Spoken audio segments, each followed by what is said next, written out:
Good day, folks. Thanks for coming to Finding the Warmth of Our Sun. I am Matthew Brown and your host here on Madison 365. You can find us on YouTube, Spotify, Stitcher, and Apple Podcasts.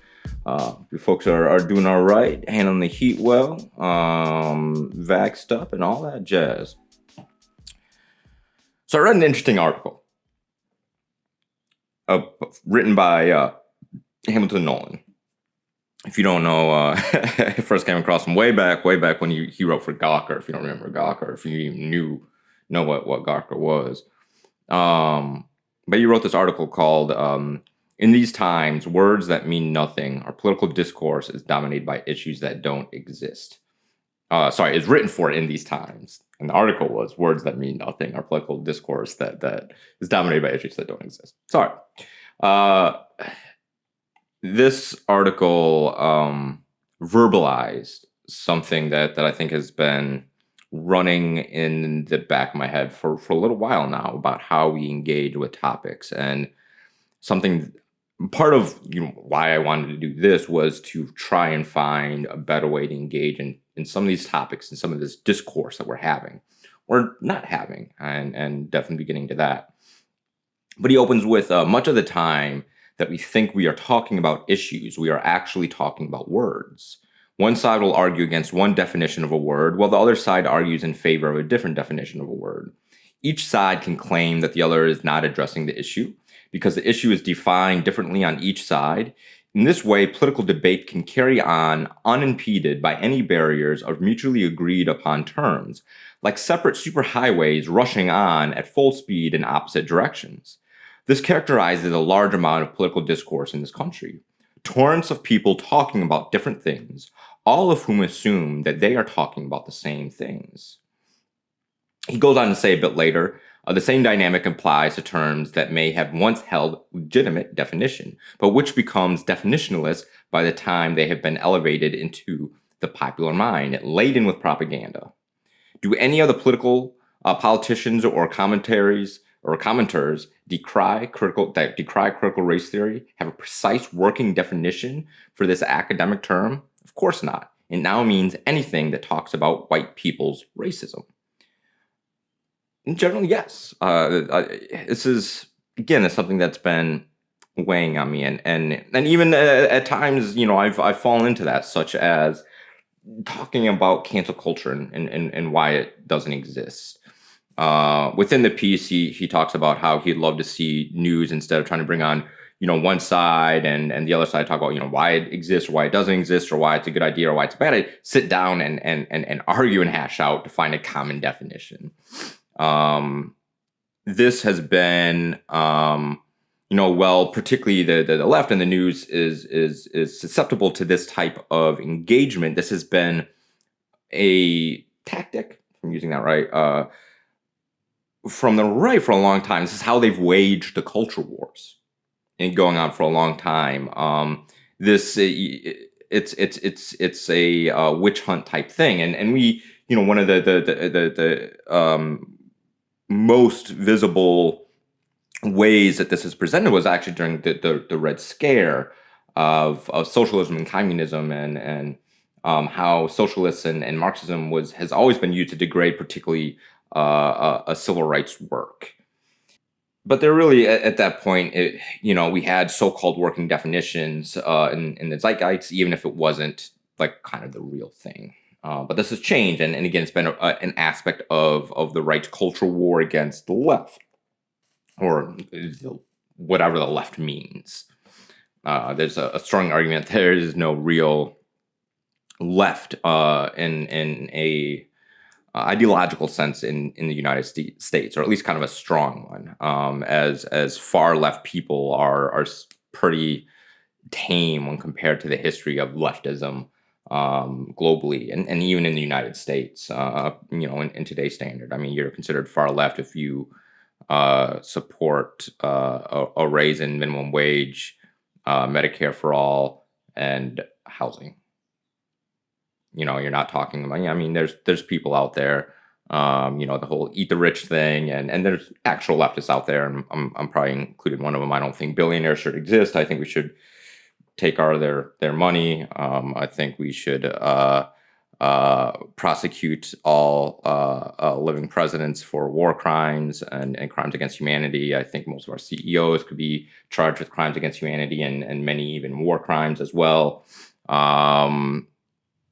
Well, that's a whole that's a whole other thing. And trust me, if you disagree, come for me on that, and I will be right. I just will. Sorry. I don't think it's I mean, it's a radical position in the context of where the United States is and the zeitgeist, but I don't think it's a radical conclusion to reach once you look at all the evidence. Anyways, I'm digressing here. But yeah, I've engaged in this conversation and still been kind of trying to work through these issues. It's not, part of this isn't really trying to find a universal definition, but it's about exploring the issues at hand. And I think I missed the mark a bit on the cancel culture. The CRT one I'll defend a bit, in that CRT is important, and it's important for us to understand, particularly in that it is a lens that can be used to shine a light on the truth that is the United States. And this is kind of where I think this wraps around really to the point, is part of why we're having these discussions is because it revolves around us not actually talking about the issues at hand, right? So talking about some wild definition of CRT that means everything and nothing at the same time and try to teach people about it isn't worthless, but it doesn't really get to the heart of what's going on. It keeps the cycle going. So what is really being talked about is, in the abstract, what are we talking about? And actually, how to get to this point, I'm going to talk through one of these words or one of these sayings that isn't really the issue at hand, and that's defund the police. I think this is a great example, right? We have folks on the right talking about it in a very specific way that means a lot of ways everything and nothing. They use it to blame the current rise in crime and talking about anarchy, and it's pure fear mongering of using this slogan. Well, you have some folks on the left that want it, that even then isn't necessarily fully shared definition. There's some that you might call a kind of soft defund, and then there's abolitionists. There's folks that are also arguing people don't know what it means. People know what it means, and I'll get to that in a second, as well as others argue that it's a bad slogan because it's easy for the right to do what they're doing with it. And then there's others saying, well, just saying no, that's wrong. But we're arguing about the slogan opposed to the issue at hand within police brutality and all that. It keeps us caught on arguing about the slogan, but people do know what it is. When polls, there's been polls that have taken what's been some of the more popular policy stuff of defund, because there's full on, it's not just some random slogan. There's nothing behind it. I've covered that before. There's absolutely stuff behind defund. People support this stuff, such as shifting resources away from police departments into housing and jobs and other resources. One of the kind of core ideas of defund is the safest communities don't have more police, they have more resources. And so that's, see, look, I'm myself, I'm continuing to get caught up in this, but there's a point to this. I'm working through it, or at least I'm trying to work through it even for myself. So we're having this. But what we're really trying to get at, and with defund and the slogan, is a truth about not just American policing, but America, and how we interpret ourselves as a nation and how we look at ourselves. Because if we even just look at the facts and analysis, we have folks that say, well, defund the police isn't working, ignoring the fact that it hasn't really even been implemented, particularly and fully. We have to invest in our law enforcement again, because look at this rise in crime and these other, without understanding, again, the policies behind it. For example, there's an alternative to policing, such as the cure violence model. A data for Progress report showed that cure violence has shown that a significant reduction in violence using this model. In West Chicago, West Garfield Park, the program reduced shootings by 67% in the first year. Northwestern University found that cure violence reduced shootings across Chicago by 41 to 73%. Other studies have found that the same model reduced shootings in cities like New York and Philadelphia. In Baltimore, outreach from violence interruption programs, Safe Streets, reduced violence by 69%. In the neighborhood of Cherry Hills, the program is associated with statistically significant reductions of 56% reduction in homicide incidences and 34% reduction in non-fatal shootings. Gifford's Law Center report show that tactics such as flooding neighborhoods with police tends to hurt really reductions of violence. This is especially when it comes to community involvement, as kind of flooding neighborhoods. We saw this in Madison with kind of the blue wall. It lends to greater racial disparities and arrests of particularly nonviolent crimes. It erodes trust because you get more arrests for nonviolent crimes, in cities like Madison, that's actually quite a big deal.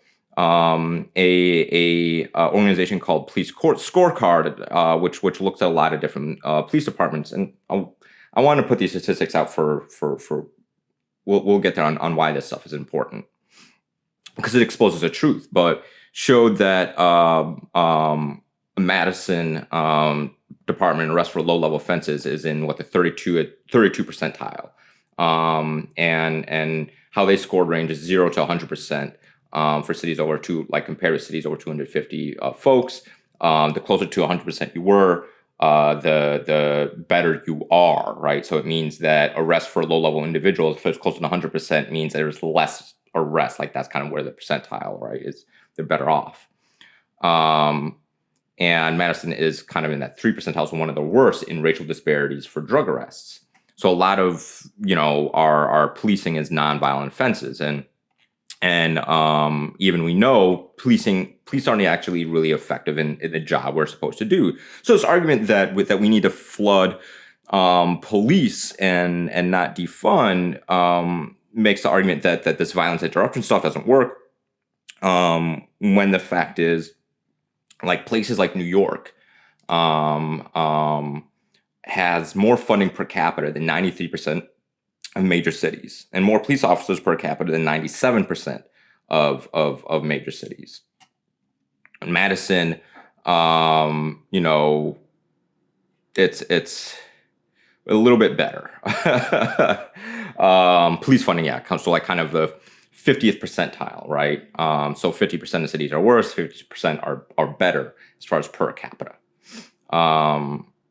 Well, we do use quite a bit of force, but we found, most Bureau of Justice statistics really says most violent and property crimes are not reported to police, and most reported crimes aren't solved. There's reports out there that show that the majority of police calls aren't even crimes. So police are used as a whole kind of social fabric thing when they're, when like 90% of police calls and what they respond to aren't even crimes. Most of what they respond to is nonviolent crimes and smaller property crimes and drug crimes. And most people that are punished for those things are going to be poor and as well as black and poor, or brown as well. So I really wanted to do kind of a high level, like policing as we know it doesn't work. They're a response unit. They're very bad at preventing crime, and particularly preventing violent crime. It's not to say there isn't any impact, but it's very small. There is not a large social impact of policing reducing crimes. Well, stuff like cure violence is absolutely monumental. Yet we spend like pennies on the dollar to stuff like cure violence than we do law enforcement. On top of the fact that we're also not spending money on things like housing. Again, Madison as an example. Spending about $75 million a year on police. We're spending $39 million on housing, $15 million on health. This is kind of cut off around 2018. This is U.S. Census Bureau data. So we get caught up in this, and there's more to it. It's a cognitive dissonance, and it's not just a cognitive dissonance of police, because the lie of police and the role of police in our society. And this is where the real conversation starts. The real discussion really starts. It's not the data. It's not defund as a slogan. It's about the lies we tell ourselves as a nation. It's about these myths of America. Because if we can admit, kind of in the larger zeitgeist, right, that our police do more harm than good, take away resources, aren't performing the job. Because if we want to talk about job duties, of important job duties, and we look to doctors and pilots, and if they had a failure rate like police do, whew. All right, if like 1 in every 10 planes crash, and not even just that, like if we're talking about the majority of planes not even landing, all right, whew. But it's because these things happen in a mass scale, but small and at the individualized level. But it's like, what does this tell us? This fight over defund and police reform, the role of police in our society. It's about power, and social narratives. If police are what abolitionists say they are, rooted in upholding a oppressive, racial capitalist society, what is the broader truth that it tells about the United States? It's part of this same war of this new satanic panic of critical race theory. It's what the anti-CRT crusade is about. Protecting the myth of the United States. And they're giving away the game when they're passing these anti-CRT bills, because they say if we teach CRT, then white kids will feel ashamed, will feel like they're all oppressors, and it'll teach kids to not like the United States of America. And when they're talking about CRT, they're talking about really any mention of race and racism and slavery and Jim Crow and all these the truths of the United States. But if we teach these things, and it teaches kids to feel bad about America, if we teach the truth and it teaches kids to feel bad America, or at least that's your fear, then what does it say about America? What does it say about our social narratives of this nation founded on democracy, the beacon of freedom in the world, the spread of democracy? When you peel back these layers and these narratives, this is what defund is about. It's about peeling back the narratives, exposing the lies. That's kind of really what the slogan is. When you get to it, particularly on a policy level, it tells us that this rugged individuality, this rugged individualism is a myth, and it doesn't support a healthy society. The idea that our government has less responsibility, our society, our larger society, and our communities have less social responsibility for individual outcomes, or for outcomes of individuals, than individuals themselves when they're born into circumstances outside of their control. And we have this society that's hurting. Folks that can't find jobs because of, economic reasons, or well-paying jobs particularly, and race and racism.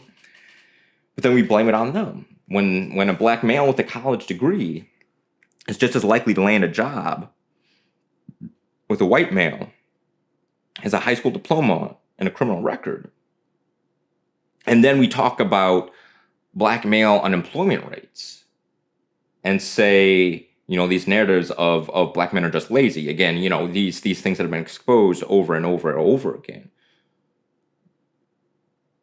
That's really what this is. It's this exposure of our narratives.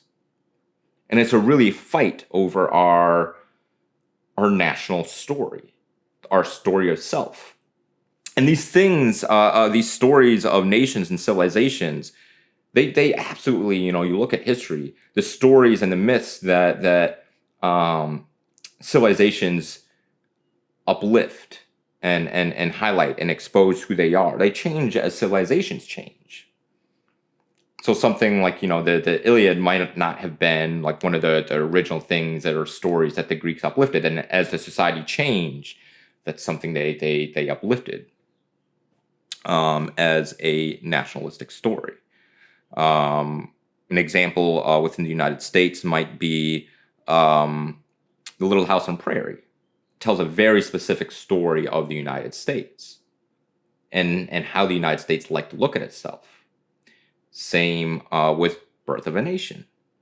And you fast forward a bit into narratives that we are trying to tell today.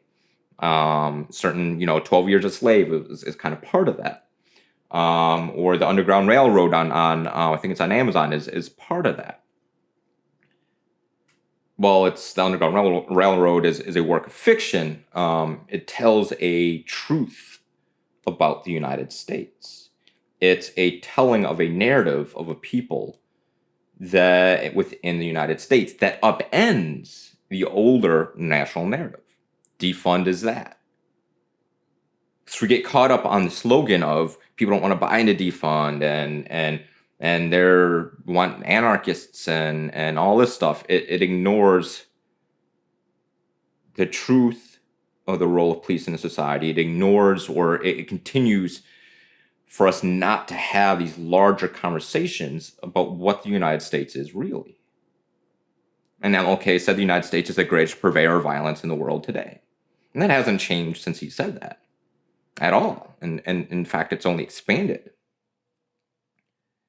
But there's more to, of course, to that truth. And James Baldwin wrote and talked about this a lot. This walked around the idea of like the lie of America or the American lie and these myths that we tell ourselves, be it whiteness, the myth of whiteness, and particularly on white people and other lies is a great essay of his that talks about that. Or again, the myths of spreading democracy and freedom. We have to tell ourselves this because otherwise, what is America when we expose and rip back the truth? And who are we? And that is the core reckoning that has been going on since the nation was founded by majority slave owners, all white men. White folks love to focus on the Declaration of Independence and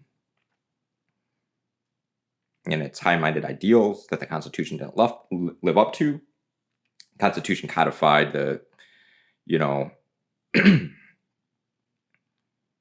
power of property, particularly enslavement and slavery. It's how the schism of the Civil War happened. Which, by the way, for people who want to say the longest uninterrupted democracy, it's a lie. The Civil War was a failure of the Constitution.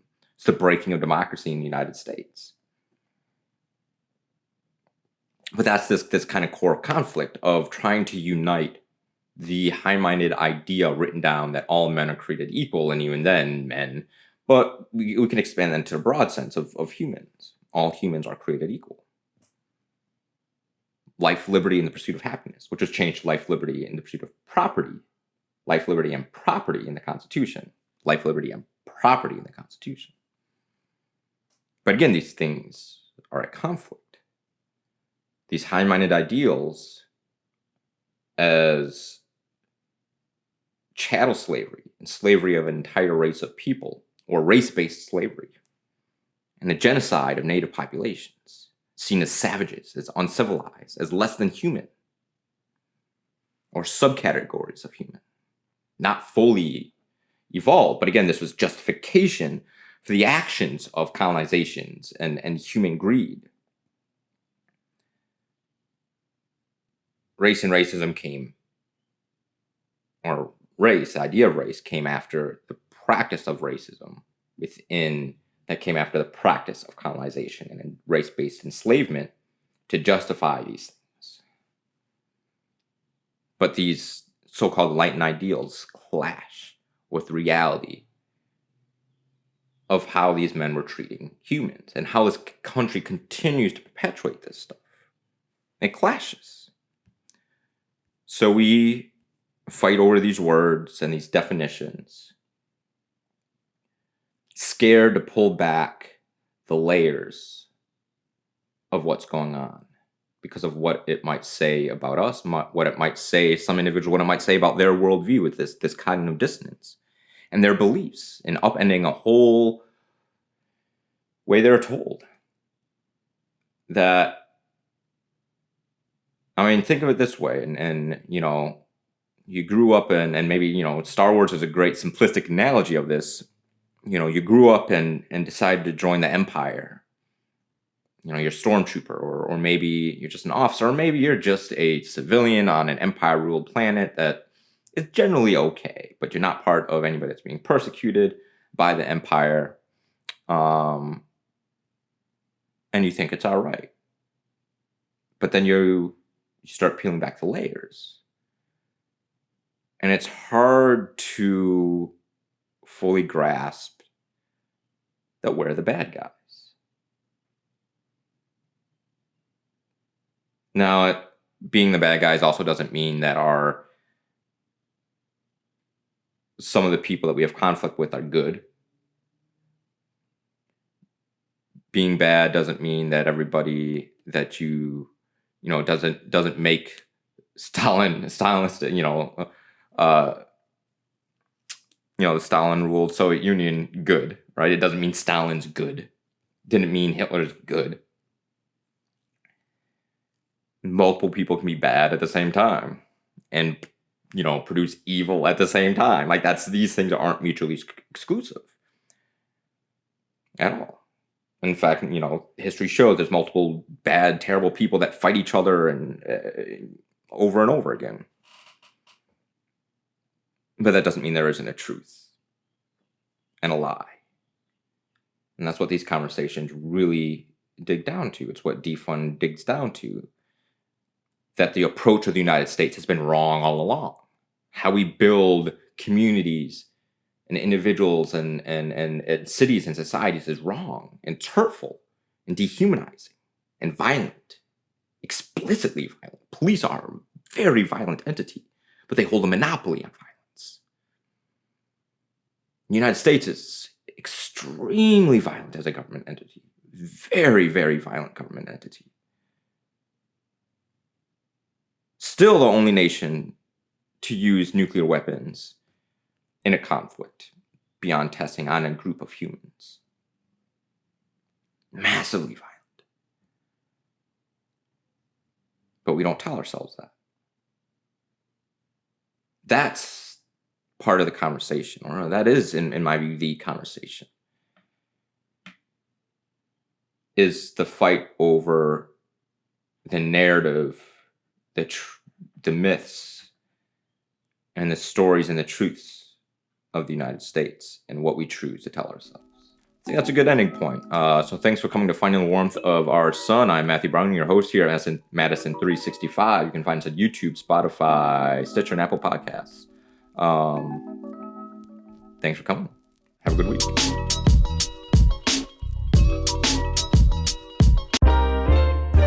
This is 365 Media.